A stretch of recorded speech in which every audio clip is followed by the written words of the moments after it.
Kamusta mga kaibigan? Welcome back po sa Celebrity Pinas. May update po tayo ngayon sa tunay na dahilan ng pagpanaw ni Jacqueline Jose. Lumabas na po ang tunay na dahilan. Meron pong ipinakita na CCTV footage na kung saan nga po'y makikita na nadulas po ng hindi sinasadya etong si Jacqueline Jose.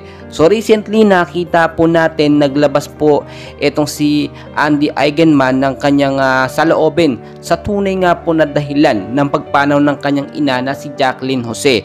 At ang sinabi nila, heart failure or heart attack po ang nangyari, inatake po sa puso.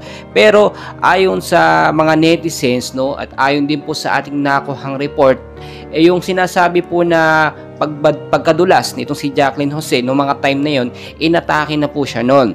At that time, wala pong kasamang katulong or kahit sino man sa bahay si Jacqueline Jose. May mga nagsasabi bakit daw po walang kasama. Wala si Andy Eigenman, yung katulong po wala rin.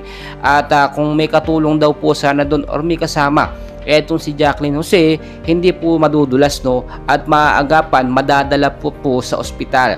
Kaya nakakalungkot yung sitwasyon.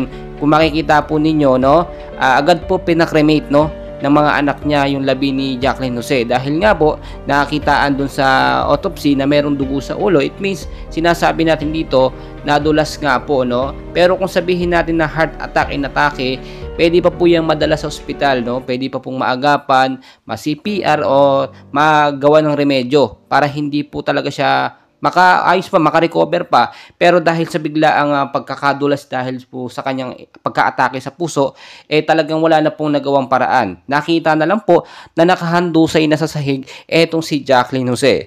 Well, nakita nyo nasa ilang araw na po ng gabi ng lamay eto nga pong mga kaibigan ni Jacqueline Jose. At nakakalungkot po, hindi talaga natin alam ang mangyayari sa ating buhay. Patuloy ko po kayong i-update, and please huwag kalimutan mag-like and subscribe.